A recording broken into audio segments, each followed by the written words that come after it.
মধ্যপ্রাচ্যের আকাশে কি শুরু হয়ে গেছে নতুন এক অদৃশ্য যুদ্ধ?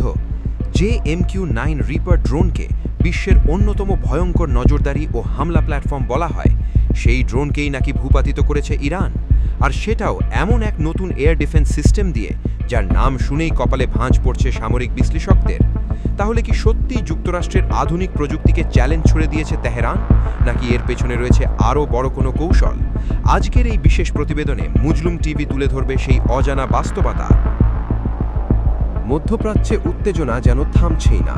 ইরান, যুক্তরাষ্ট্র এবং ইসরায়েলকে ঘিরে প্রতিদিনই সামনে আসছে নতুন নতুন সামরিক দাবি, পাল্টা দাবি এবং যুদ্ধের বার্তা। এর মধ্যেই আন্তর্জাতিক সংবাদ মাধ্যমগুলোতে আলোচনার কেন্দ্রবিন্দুতে এসেছে একটি ঘটনা। ইরানের ইসলামিক রেভলিউশনারি গার্ড কর্পস বা IRGC দাবি করেছে হরমুজ প্রণালীর কাছে তারা যুক্তরাষ্ট্রের MQ-9 রিপার ড্রোন ভূপাতিত করেছে। আর সবচেয়ে আলোচিত বিষয় হলো, এই অভিযানে নাকি ব্যবহার করা হয়েছে ইরানের নতুন এয়ার ডিফেন্স সিস্টেম আরাশ-ই-কামাঙ্গির। কিন্তু এখানেই শেষ নয়। এই দাবির পর নতুন করে প্রশ্ন উঠেছে, যুক্তরাষ্ট্র এবং ইসরায়েলের ধারাবাহিক হামলার পরও ইরানের সামরিক সক্ষমতা আসলে কতটা অক্ষত রয়েছে। ইরানের রাষ্ট্রীয় ও অর্ধরাষ্ট্রীয় সংবাদ মাধ্যমগুলোর দাবি অনুযায়ী কেশমো দ্বীপের কাছে একটি শত্রু ড্রোন শনাক্ত করে তাদের আকাশ প্রতিরক্ষা ইউনিট। এরপর শুরু হয় প্রতিরোধ অভিযান। IRGCর দাবি, ড্রোনটি ছিল মার্কিন MQ-9 রিপার এবং সেটিকে গুলি করে ভূপাতিত করা হয়। তবে গুরুত্বপূর্ণ বিষয় হলো, এখনও পর্যন্ত এই দাবির স্বাধীন আন্তর্জাতিক যাচাই পাওয়া যায়নি।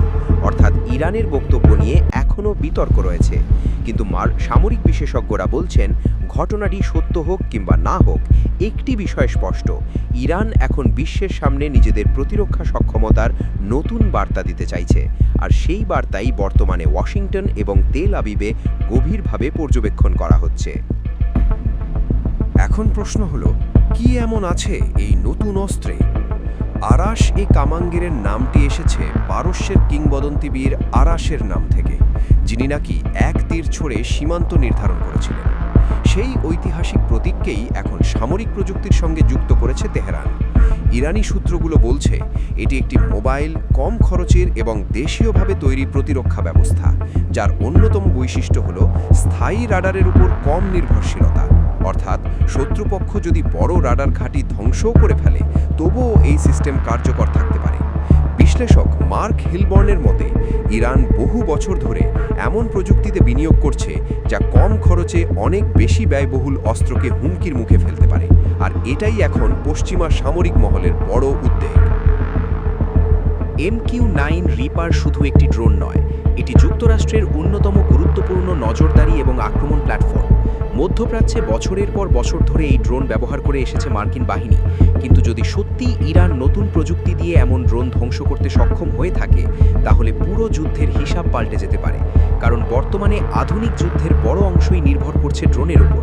আর ড্রোনকে যদি তুলনামূলক সস্তা প্রতিরক্ষা ব্যবস্থায় থামিয়ে দেওয়া যায়, তাহলে ব্যয়বহুল পশ্চিমা সামরিক কৌশল বড় ধাক্কা খেতে পারে।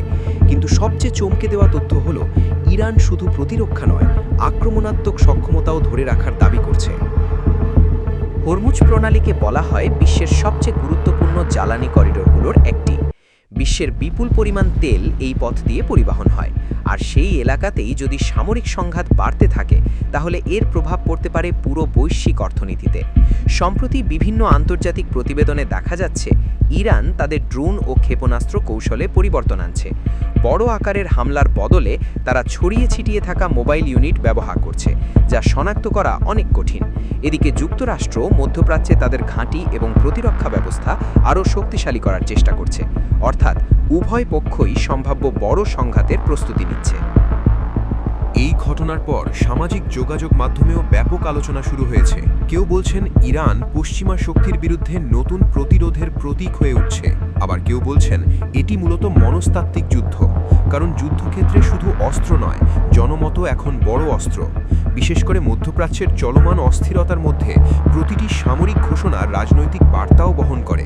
আর তাই ইরানের এই দাবি শুধু একটি ড্রোন ভূপাতিতের ঘটনা নয়, এটি একটি কৌশলগত বার্তা, যার লক্ষ্য যুক্তরাষ্ট্র, ইসরায়েল এবং পুরো অঞ্চল। তাহলে প্রশ্ন থেকেই যায়, ইরানের নতুন আরাশ-ই কামাঙ্গের কি সত্যি যুক্তরাষ্ট্রের আধুনিক যুদ্ধ প্রযুক্তির জন্য বড় হুমকি, নাকি এটি কেবল শক্তি প্রদর্শনের আরেকটি অধ্যায়? যাই হোক, একটি বিষয় এখন স্পষ্ট, মধ্যপ্রাচ্যের আকাশে প্রযুক্তির যুদ্ধ নতুন পর্যায়ে প্রবেশ করেছে, আর এর প্রভাব শুধু ইরান বা যুক্তরাষ্ট্রের মধ্যে সীমাবদ্ধ থাকবে না। প্রভাব পড়তে পারে পুরো বিশ্বের নিরাপত্তা, জ্বালানি বাজার এবং ভবিষ্যৎ ভূরাজনীতিতে। আর তদন্তে উঠে আসা পরবর্তী তথ্য হয়তো আরও বড় চমক নিয়ে আসবে, যা এখনও বিশ্বের সামনে আসেনি। আপনার কি মনে হয়, ইরানের নতুন এয়ার ডিফেন্স সিস্টেম কি সত্যিই মার্কিন প্রযুক্তিকে চ্যালেঞ্জ জানাতে পারবে, নাকি এটি শুধুই সামরিক প্রচারণা? কমেন্টে আপনার মতামত লিখুন। ভিডিওটি ভালো লাগলে লাইক দিন, শেয়ার করুন। আর আন্তর্জাতিক ভূ রাজনীতি, যুদ্ধ বিশ্লেষণ এবং অনুসন্ধানী প্রতিবেদন পেতে সাবস্ক্রাইব করুন মজলুম টিভি।